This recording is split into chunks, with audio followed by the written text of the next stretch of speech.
Assalamualaikum and hello everyone. I am Nasrina Suha from Faculty of Electrical Engineering.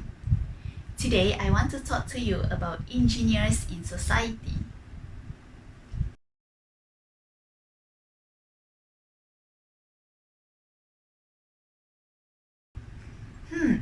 What is engineers in society? Basically, the subject is presenting about the significance and influence of professionals in our society.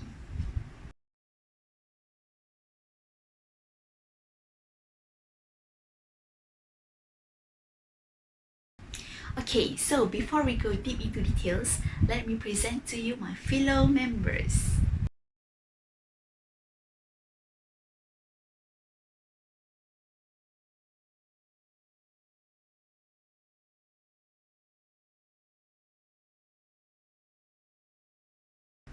Now, let's take a look at introduction.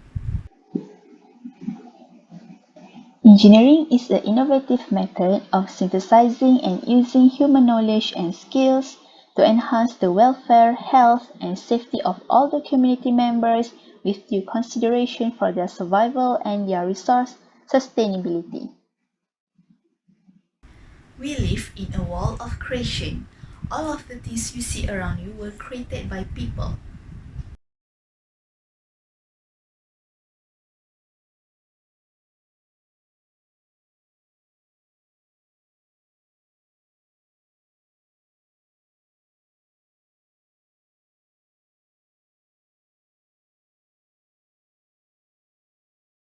How can we communicate with people who live far away?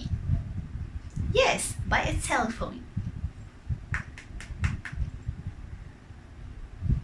Hello Eva, can you please come to my house today? Let's have a cup of tea. Who solved the problems? Yes, engineers. But do you know what actually an engineer is? The short answer is that an engineer is someone who wants to know why and how things work.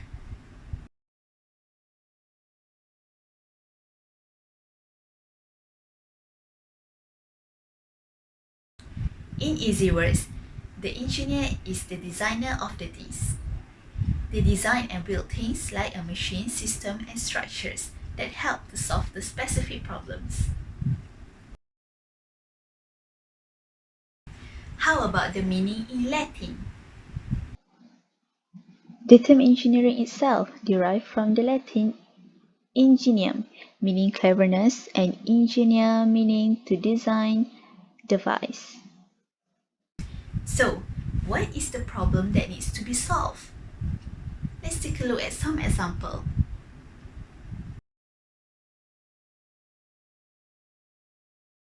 One of the example of engineering is the Golden Gate Bridge in San Francisco, California.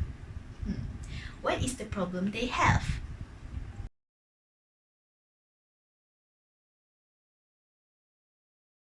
People cannot go travel out from the San Francisco, which it is surrounded by the water, and they do not have a boat.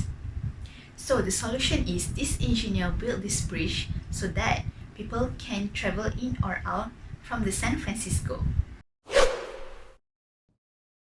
In the 1920s, long before the technologies and advancements of today's construction industry, a scheme was conceived to build an impossible bridge across the Golden Gate Strait in California. Today, that structure remains one of the world's most famous landmarks. But to truly appreciate the magnitude of this achievement, you need to understand the bridge's story.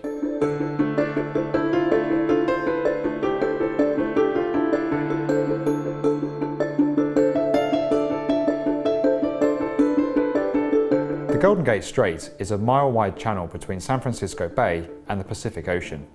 Many of Northern California's waterways and mountain slopes run into San Francisco Bay and out to the ocean through this channel, generating fast-flowing, treacherous water. Up to the 1920s, before the existence of the bridge, the only way to cross the channel without taking an extended drive around the bay was by ferry. With the rise of cars and the growth of San Francisco during the boom years, some 2.5 million car trips a year were being made across the water by 1929. The congestion led to growing calls for a bridge to be attempted across the gap.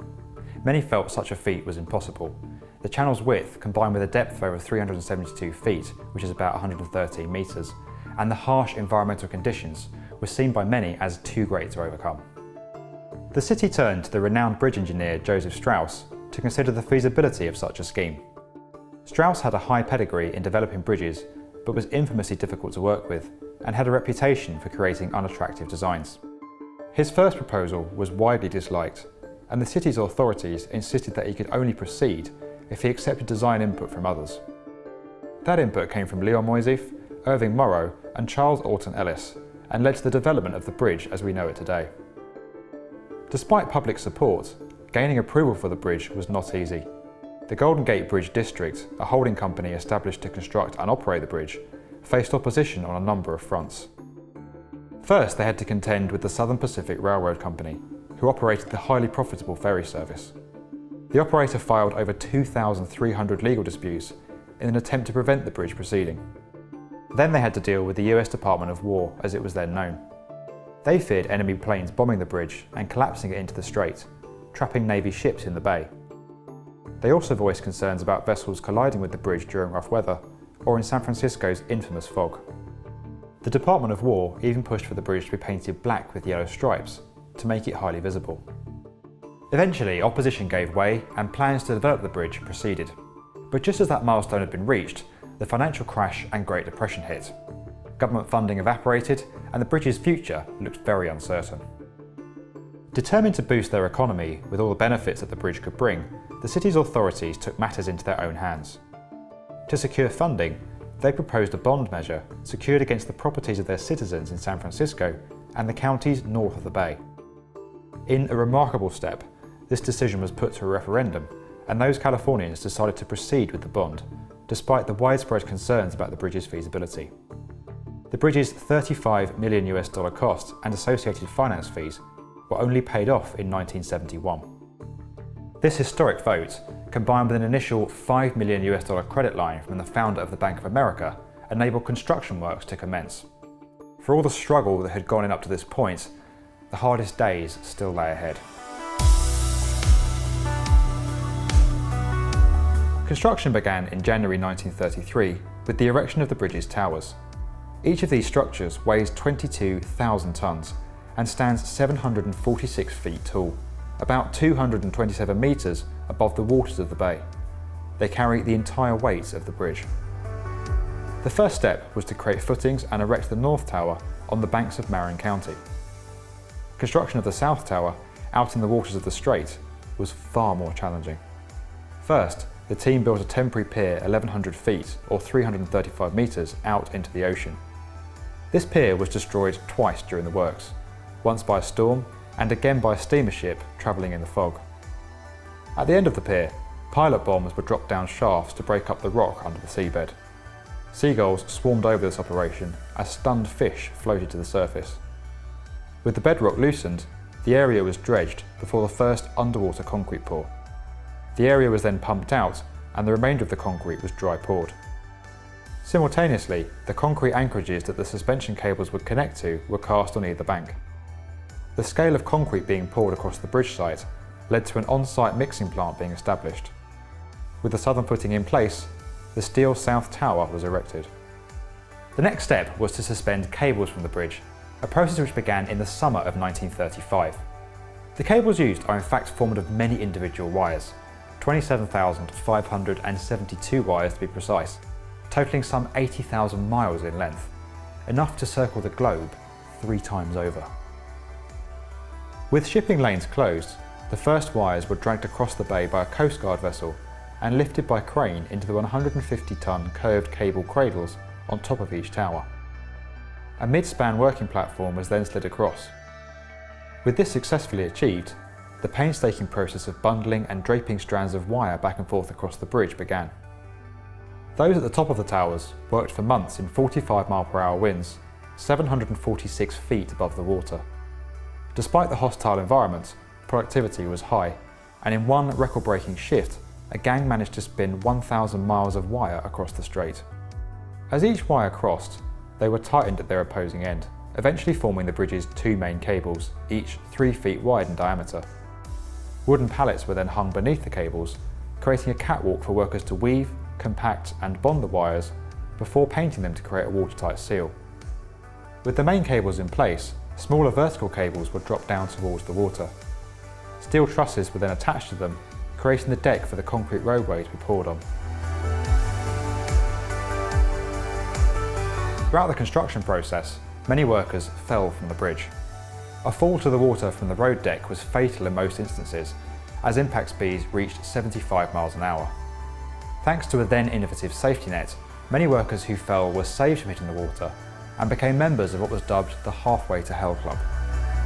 Tragedy struck in February 1937 when a paving machine fell into the net, taking a number of workers with it. The net collapsed under the weight of the machinery and 10 people were killed in the incident.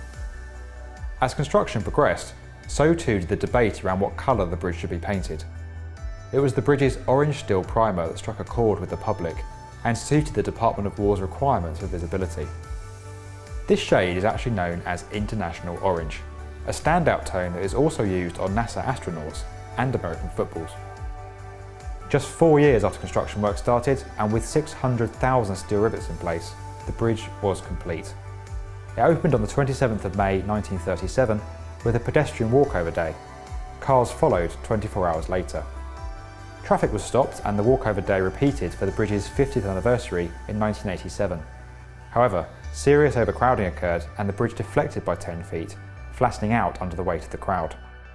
This extremely dangerous incident has led officials to commemorate anniversaries in different ways ever since. The bridge has been a huge cultural and economic success since its completion. Over 2 billion cars have now crossed the deck, and the Golden Gate has gone on to become an American icon synonymous with the city of San Francisco. Such status has led to increased security, particularly in the post-9/11 era. Steps have also been taken to better protect the bridge from seismic activity, especially as technology and research in this area has moved on from 1930s understanding. The bridge sits between the San Andreas and Hayward fault lines and is at risk of high magnitude quakes. Energy dissipating devices have been subtly retrofitted, and the towers supporting the approach ramps have been completely replaced. Maintenance of the bridge is an ongoing task and falls to a team of 110 full-time personnel who look after every aspect. In maintenance terms, the bridge is very similar to an offshore oil platform. It must contend with ocean climates and the onslaught of the elements this entails.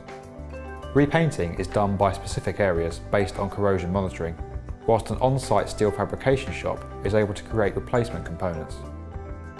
Larger scale refits have taken place, including a complete replacement of the suspension ropes in the 1970s and a new lighter steel road deck in the 80s. Now 80 years old, the bridge remains one of the single most important elements of US road infrastructure, a key piece of cultural and construction heritage and an iconic symbol of what human engineers are truly capable of. If you enjoyed this video and would like to get more from the definitive video channel for construction, subscribe to the B1M.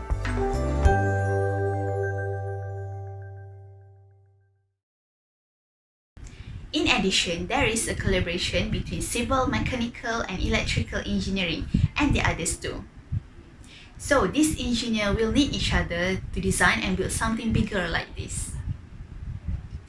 If we do not have engineers, we could not have ships, cars, planes and telephones and any other things that will connect us with people.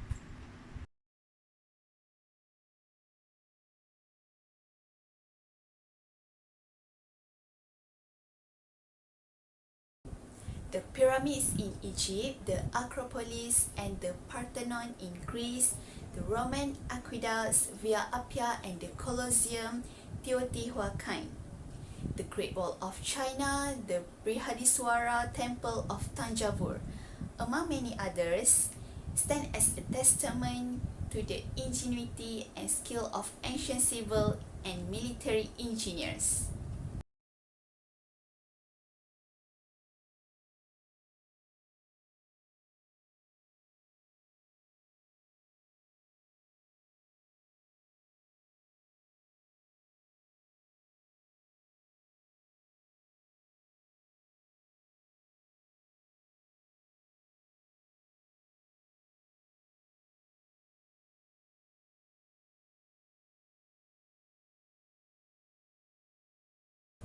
Other monuments that no longer standing, such as the Hanging Gardens of Babylon and the Pharos of Alexandria, were important engineering achievements of their time and were considered among the 7 wonders of the ancient world.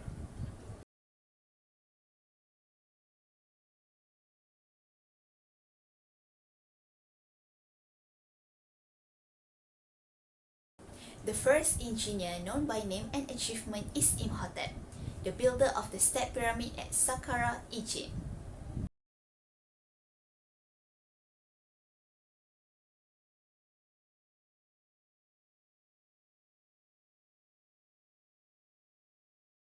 Imhotep was one of the chief officials of the pharaoh Djoser.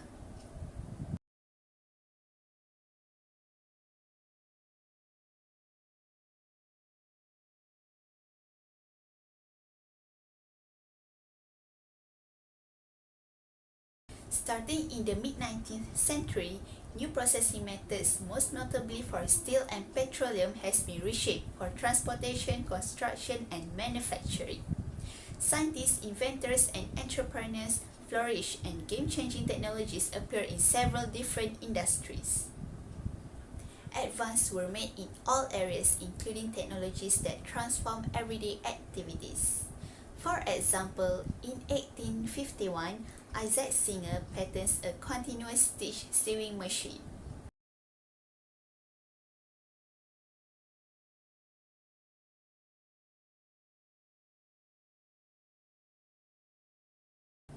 In 1868, Christopher Scholz patents the first practical typewriter.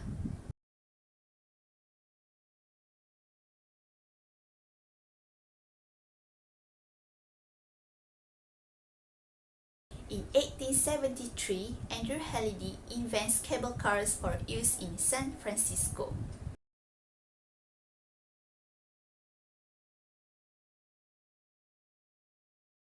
In 1874, Joseph Glidden invents barbed wire.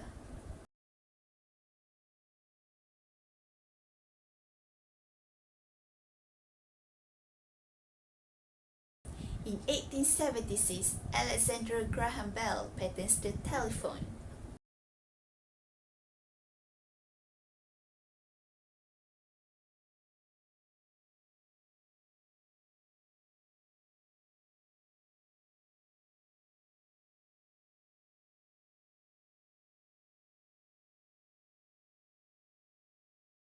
This record has been made by Alexander Graham Bell in the presence of Dr. Christopher A.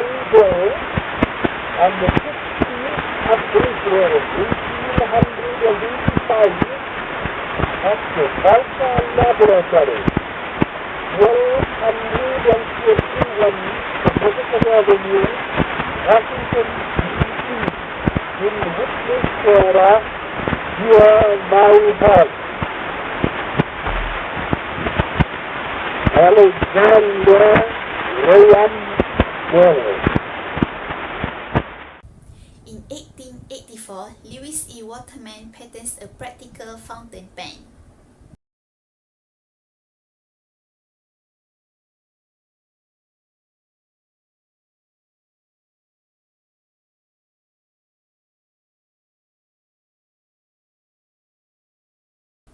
In the 20th century, engineering quite literally electrified the nation. It took us into the sky and out into space. It gave us cars and highways on which to drive them. It made our waters cleaner and safer and revolutionized the way we produce food.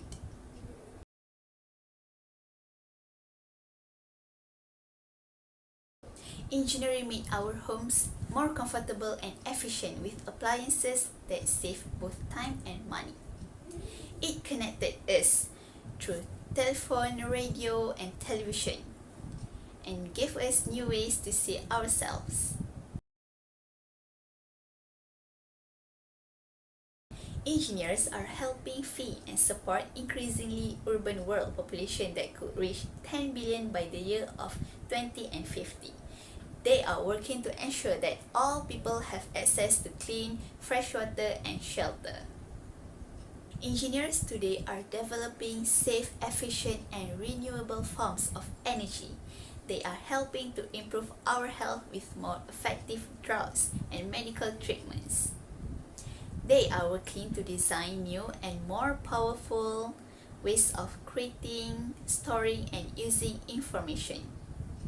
Engineers are now and will continue to be critical and advancing technologies that will allow individuals to work, learn, and play in new and interesting ways. People always say that this field is a tough for a woman. Then, how can we as a woman do this job in a tough environment? For me, there are tough work environment in any job field that you apply. The key is you love what you are doing. Nowadays, so many women apply for this job field. Engineers.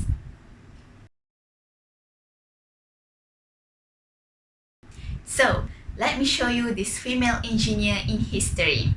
This is the most popular one that I know. And as an electrical engineer, I'm so proud to know this historical woman.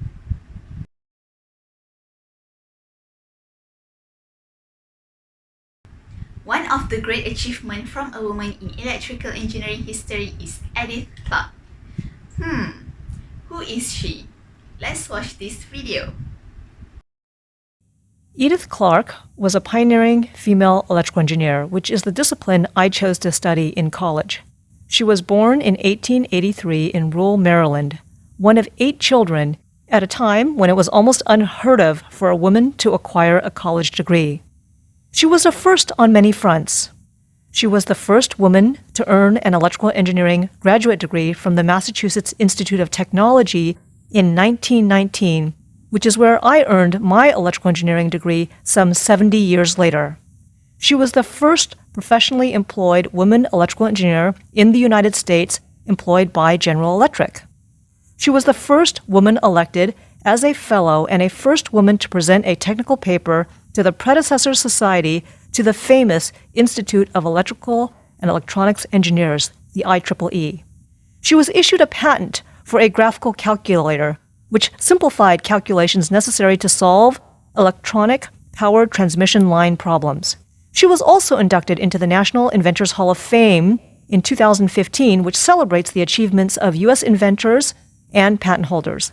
In short, she paved the way for other women like myself to follow and is an inspiration to us all.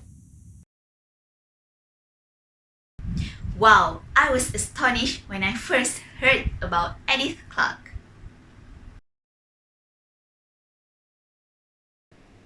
Other than that, we have Olive Denise.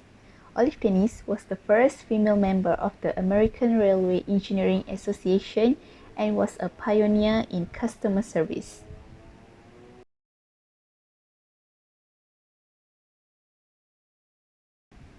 Olive Wetzel Denise was born in November 1885.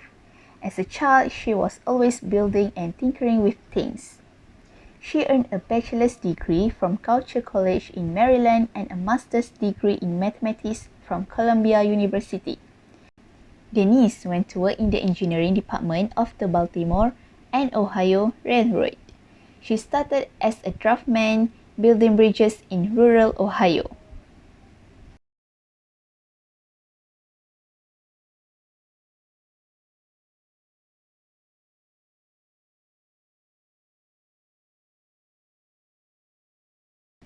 Soon, Denise was promoted to Engineer of Service, a position the company created for her. Her role was to develop ways to improve the passenger service on trains so that they could better compete with cars and city buses that were starting to become more common in 1920. This picture shows Olive Denise in 1947, suggesting improvement to a Baltimore and Ohio Railroad buffet car.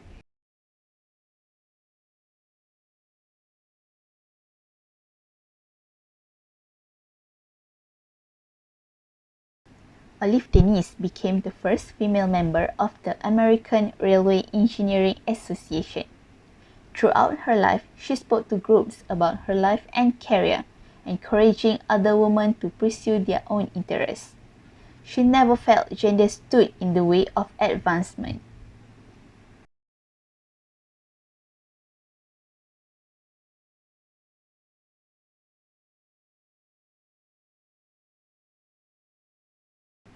She is credited with saying, "No matter how successful a business may seem to be, it can gain even a greater success if it gives consideration to the woman's viewpoint."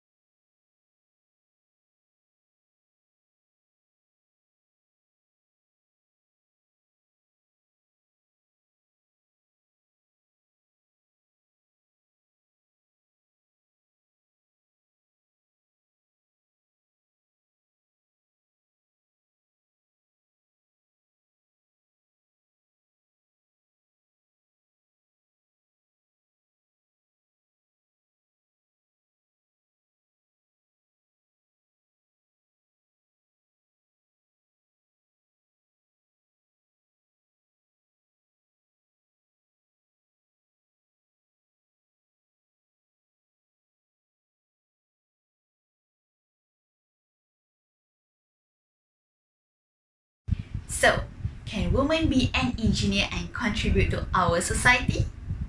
You have the answer. We have to face new challenge every day. We learn new things and have the opportunity to improve ourselves through this field. If you want to be an engineer, you just have to love this field and make any effort to go forward your goal. To be scared of failure is normal, but to face it and success is better for you.